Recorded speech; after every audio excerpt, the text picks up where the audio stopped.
Assalamualaikum warahmatullahi wabarakatuh.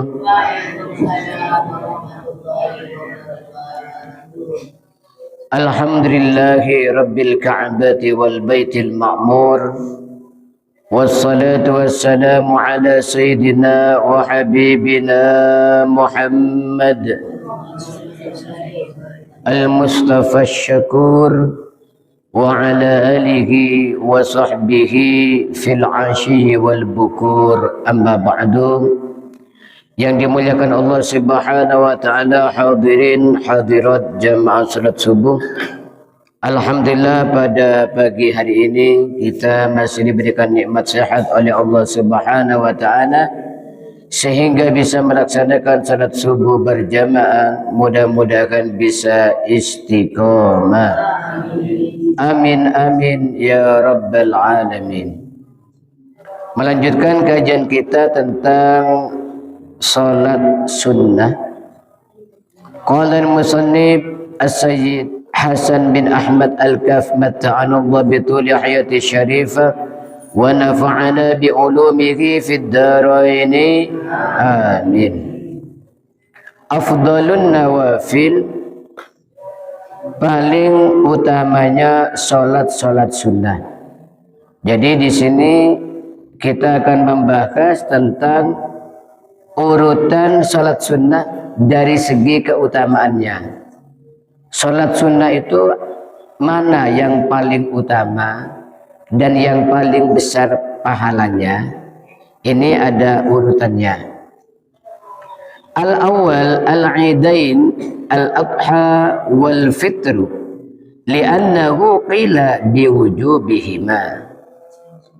Salat sunnah yang urutan pertama paling afdol, paling utama adalah salat dua hari raya, yaitu salat Idul Adha dan salat Idul Fitri. Kenapa menempati urutan pertama? Li'annahu qila biwujubihima, karena ada ulama yang mewajibkan. Jadi salat hari raya itu menurut sebagian ulama itu hukumnya wajib ya. Maka pernah saya disodori buku oleh teman saya, salah satu guru. Ustadz, ini kok ada niat salat usolli fardhu Idul Fitri rakaataini mustaqbilal qiblati adaan makmuman fardhan lillahi ta'ala. Apa tidak sesat ini Ustaz? Kok fardu salat Idul Adha, Idul Fitri kok fardu? Maka saya jawab, enggak, itu mungkin ikut mazhab Hambali. Di dalam mazhab Hambali salat Idul Fitri ataupun Idul Adha itu hukumnya memang wajib, okay?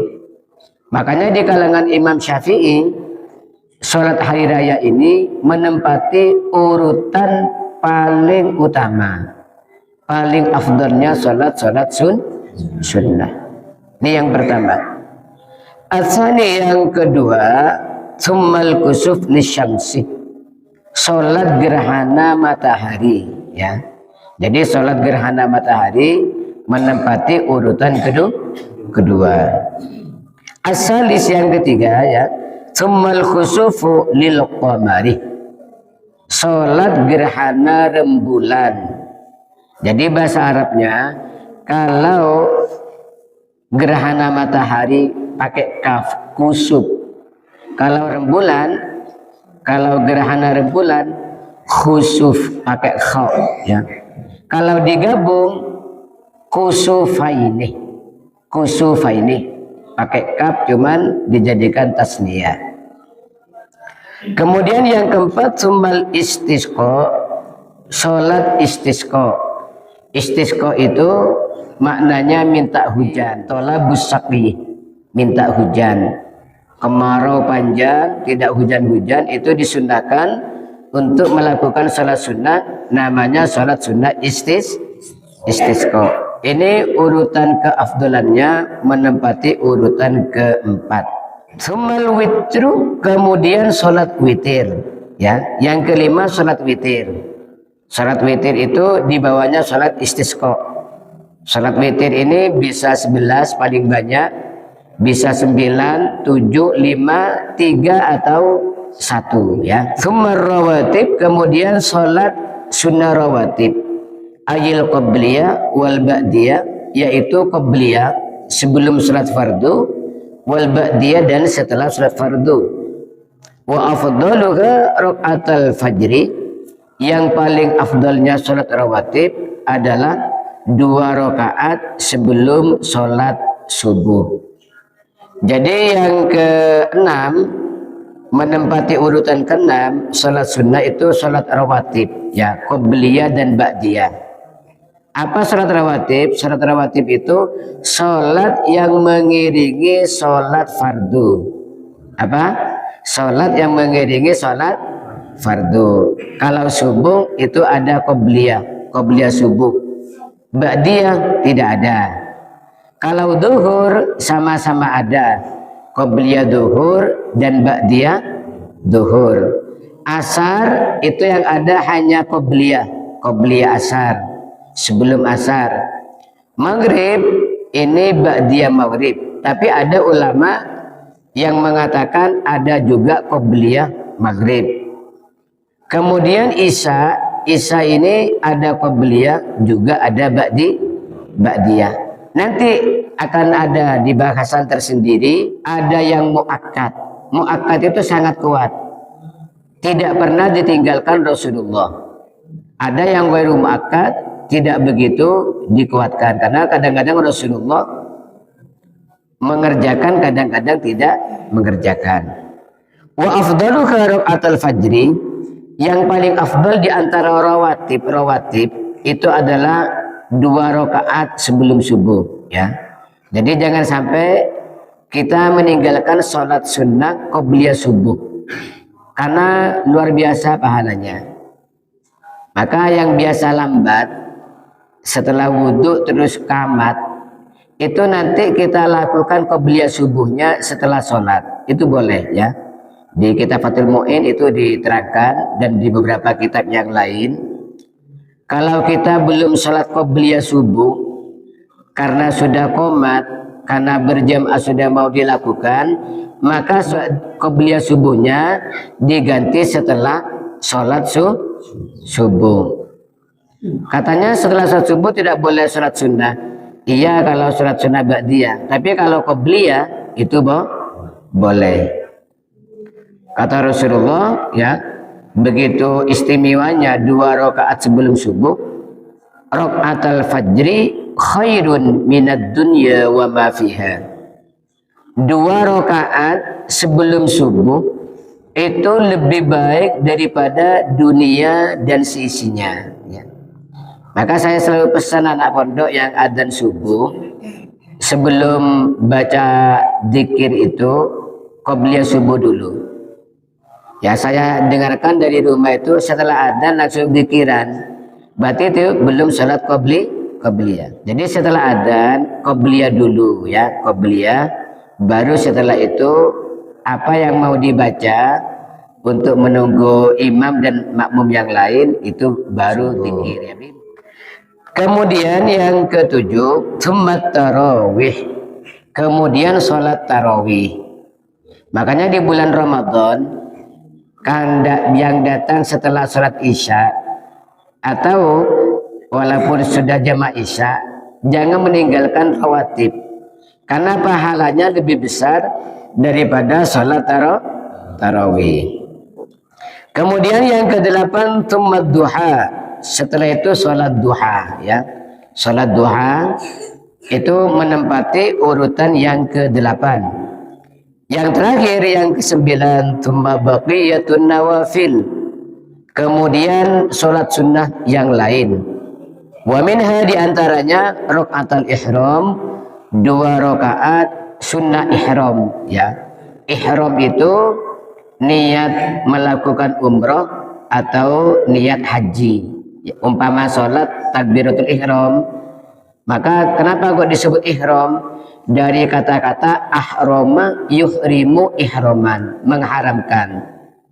Artinya orang kalau umroh atau haji sudah niat ihram, maka yang sebelumnya halal menjadi haram. Contohnya memakai wangi-wangian, ya. Kalau laki-laki pakai sempak, pakai sidi, dan pakaian-pakaian yang berjahit itu dilarang, menutup kepala itu dilarang, maka disebut ihram. Artinya sudah haram melakukan larangan-larangan umroh atau haji. Nah, itu diantara kesunahannya ihram adalah melakukan sholat sunnah.